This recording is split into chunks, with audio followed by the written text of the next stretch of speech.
नमस्कार। आज बात होगी भारत के पहले महान साम्राज्य के संस्थापक की, चंद्रगुप्त मौर्य। एक ऐसा नाम, एक ऐसी शख्सियत जिसने हमारे इतिहास का रुख ही मोड़ दिया। जरा सोचिए, एक ऐसा सम्राट जिसने सब कुछ जीता, एक विशाल साम्राज्य बनाया और फिर सत्ता के बिल्कुल शिखर पर पहुंचकर सब कुछ त्याग दिया। आखिर कोई ऐसा क्यों करेगा, है ना? यही वो सवाल है जो चंद्रगुप्त मौर्य की कहानी को इतना असाधारण बनाता है। तो चंद्रगुप्त के आने से पहले भारत का नक्शा कैसा था?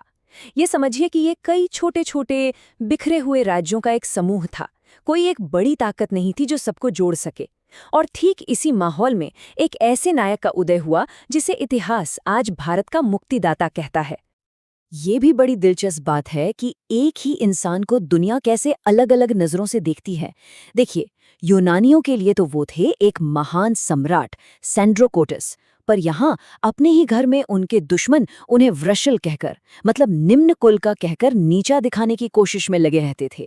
इससे अंदाजा लगता है कि उनका सफर कितना मुश्किलों भरा रहा होगा। देखिए, चंद्रगुप्त की कहानी ना उनके गुरु और कह सकते हैं कि किंग मेकर चाणक्य के बिना बिल्कुल अधूरी है। यहीं से शुरू हुई थी भारतीय इतिहास की वो सबसे बड़ी पार्टनरशिप जिसने एक पूरे साम्राज्य की नींव डाल दी। तो इस कहानी के स्टेज पर समझिए 3 मेन कैरेक्टर हैं। एक तरफ है घनानंद, नंदवंश का वो घमंडी और जालिम राजा। दूसरी तरफ है चाणक्य, एक अपमानित लेकिन जबरदस्त रणनीतिकार जिन्होंने कसम खाई थी कि वो घनानंद को उखाड़ फेंकेंगे। और इन दोनों के बीच में थे चंद्रगुप्त, वो नौजवान, वो जोशीला योद्धा जो चाणक्य की इस शपथ को हकीकत बनाने वाला था। मतलब दिमाग और ताकत का एक परफेक्ट कॉम्बिनेशन। और फिर वो दिन आया, साल 322 ईसा पूर्व।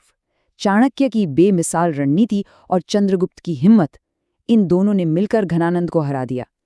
चंद्रगुप्त अब मगध की गद्दी पर थे। लेकिन ये सिर्फ एक राजा का बदलना नहीं था। नहीं, ये तो मौर्य साम्राज्य का जन्म था। और इस विशाल साम्राज्य का नर्व सेंटर, मतलब इसका केंद्र, थी राजधानी पाटलिपुत्र, जिसे आज हम पटना कहते हैं। यहीं से, इसी शहर से पूरे साम्राज्य का कामकाज चलता था। पावर का असली सेंटर यही था। तो मगध तो जीत लिया, अब कहानी का फोकस थोड़ा पश्चिम की तरफ ले चलते हैं। वहां भी एक बहुत बड़ी ताकत थी। कौन? सिकंदर के जनरल, जो उसके जाने के बाद उसके साम्राज्य को संभाल रहे थे। अब होने वाला था मौर्य ताकत और ग्रीक दुनिया का एक जबरदस्त आमना सामना। साल था 305 ईसा पूर्व। मैदान में एक तरफ थे चंद्रगुप्त मौर्य और दूसरी तरफ सिकंदर का सबसे काबिल जनरल सेल्यूकस निकेटर। ये सिर्फ दो सेनाओं की टक्कर नहीं थी, ये तो समझिए भारत और हेलेनिस्टिक वर्ल्ड, मतलब दो महान सभ्यताओं की टक्कर थी। लेकिन यहाँ कहानी ने एक बहुत ही दिलचस्प मोड़ लिया। ये टकराव किसी खूनी लड़ाई में नहीं, बल्कि एक शानदार डिप्लोमैटिक जीत में खत्म हुआ। सेल्यूकस ने ना सिर्फ अपनी बेटी हेलेना की शादी चंद्रगुप्त से करवाई, बल्कि दहेज में 4 बहुत बड़े प्रांत, एरिया, अराकोसिया, जेड्रोसिया और पेरोपेनिसिडी भी मौर्य साम्राज्य को सौंप दिए। और बदले में चंद्रगुप्त ने सेल्यूकस को क्या दिया?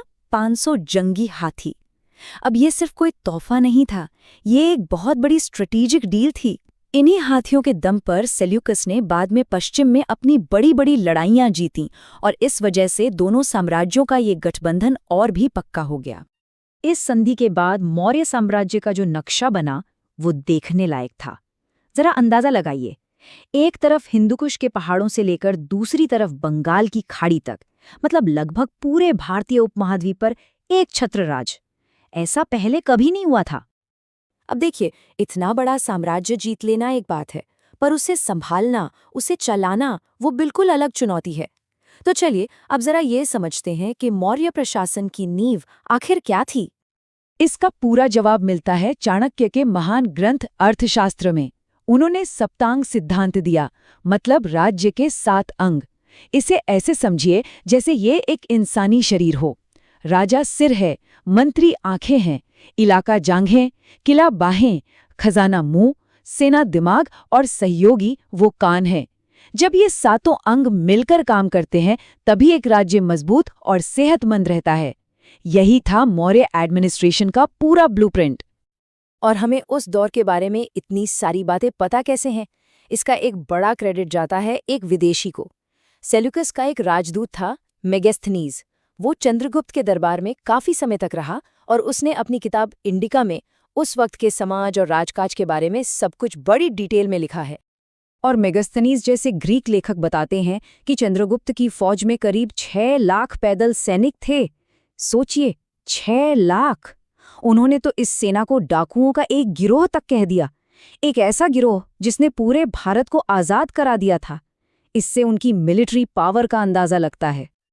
चलिए अब बात करते हैं चंद्रगुप्त की जिंदगी के आखिरी और शायद सबसे हैरान कर देने वाले चैप्टर की।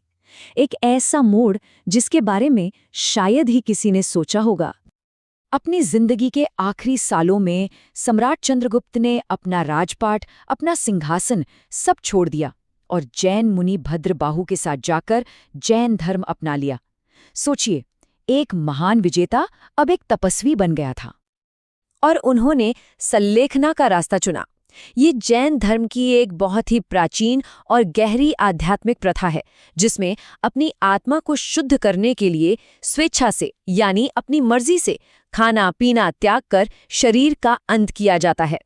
कहते हैं कि जब मगध में 12 साल लंबा एक भयानक अकाल पड़ा तो अपने लोगों को इस तरह दुख में देखकर सम्राट ने एक फैसला किया। उन्होंने सिंहासन छोड़ा और अपने गुरु भद्रबाहु के साथ नंगे पैर दक्षिण भारत की लंबी यात्रा पर निकल पड़े।